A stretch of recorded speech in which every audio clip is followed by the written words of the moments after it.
Channel के लाइक कीजिए, subscribe कीजिए, शेयर कीजिए। भोलेनाथ के चरण में प्रणाम करती हूँ, मैया भवानी के चरण में प्रणाम करती हूँ, गणपति के चरण में प्रणाम करती हूँ, हम अपनी माता पिता के चरण में प्रणाम करती हूँ। मेरा प्रणाम स्वीकार हो प्रभु, मेरा प्रणाम स्वीकार हो। सभी देव देवी के चरण में प्रणाम करती हूँ, मेरा प्रणाम स्वीकार हो प्रभु, मेरा प्रणाम स्वीकार हो। गुरु आइलन द्वार गे बहिनिया, चल सखी देखे शिवा गुरु आइलन मोरे द्वार गे बहिनिया, चल सखी देखे, चल सखी देखे रे चल सखी देखे। अपने भी आइलन भोला गंगा जी के लाइलन, अपने भी आइलन भोला गंगा जी के ले आइलन। गंगा से बहेला निर्मल धार गे बहिनिया, चल सखी देखे गंगा जी से बहेला निर्मल धार गे बहिनिया, चल सखी देखे। गुरु शिवा गुरु आइलन मोरे द्वार गे बहिनिया, चल सखी देखे। अपने भी आइलन भोला दूजा बुकलिया ओलन, अपने भी आइलन भोला दूजा बुकलिया आइलन। दूजावा चमके चमचम गे बहिनिया, चल सखी देखे। दूजावा चमके चमचम गे बहिनिया, चल सखी देखे।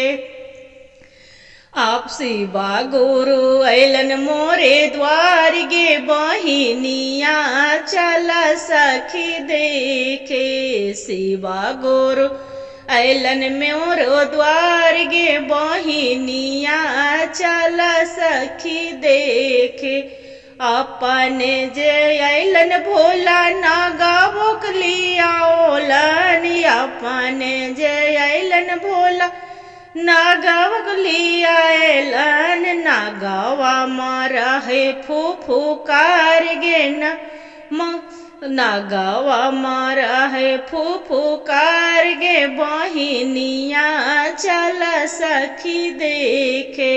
नागावा मारा लो फुफुकार रे बहिनिया, चल सखी देखे।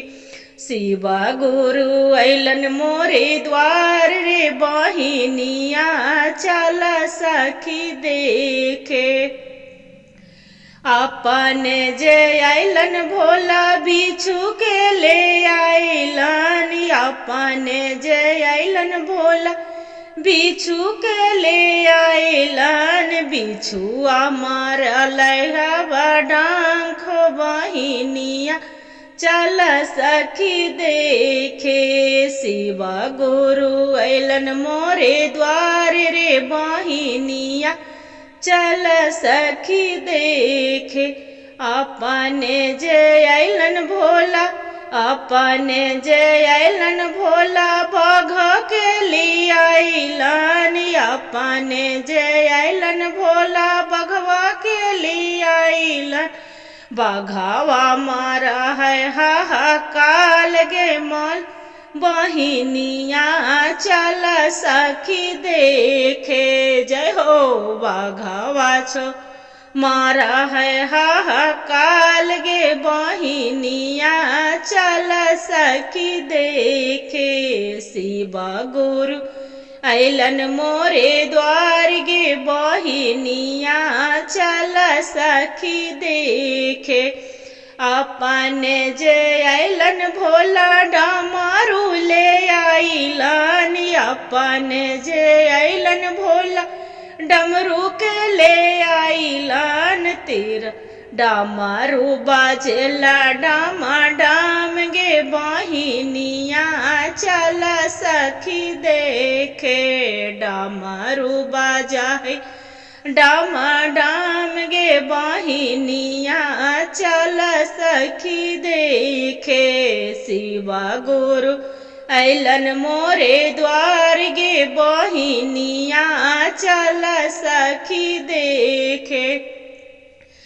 अपने जे ऐलन भोला गणपति के ले आइलन, अपने जे ऐलन भोला गणपति के कार्तिक के ले आइलन। कार्तिक गणपति दिहलन आशीर्वाद गे बहिनिया चल सखी देखे। शिवा गुरु ऐलन मोरे द्वार गे बहिनिया चल सखी देखे।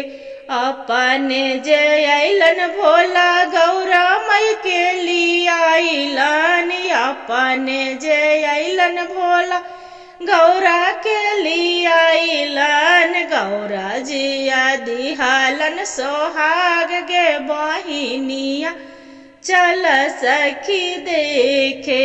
शिवा गुरु ऐलन मोरे द्वार रे बहिनिया चल सखी देखे। अपने जे ऐलन भोला, अपने जे ऐलन भोला बसहा के ले आइलन, अपने जे ऐलन भोला बसहा के ले आइलन। बसहा जे मारा है ले ताड़ गे बहिनिया चल सखी देखे। बसहा मारा है ले ताड़ गे बहिनिया चल सखी देखे। शिवा गुरु ऐलन मोरे द्वार गे बहिनिया चल सखी देखे। अपने जे ऐलन भोला भूत बैताला बोली आइलन, अपने जे ऐलन भोला भूत बैताला बोली आइलन। भूतवा करा है हंकाल गे बहिनिया चल सखी देखे। भूतवन करा है हंकाल गे बहिनिया चल सखी देखे। अब शिवा गुरु ऐलन मोरे द्वार गे बहिनिया चल सखी देखे। अपने जे ऐलन भोला शिशु बहनन के ले आइलन, अपने जे ऐलन भोला शिशु बहनन के ले आइलन। शिशु बहिना ना गावलन भजनिया हे बहना चल तू देखे।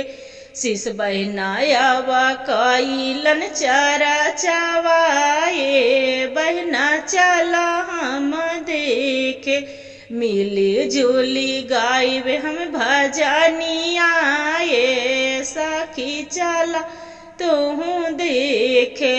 मिली जुली गाइबे हम भजनिया चला सखी देखे। जय हो। हर हर महादेव, घर घर महादेव। गुरु भाई गुरु बहन भजन के पूरा सुनिएगा। जो भजन अच्छा लगे तो वीडियो के लाइक और सब्सक्राइब और शेयर जरूर करिएगा दीदी। हर हर महादेव कमेंट में लिखना ना भूलिएगा दीदी।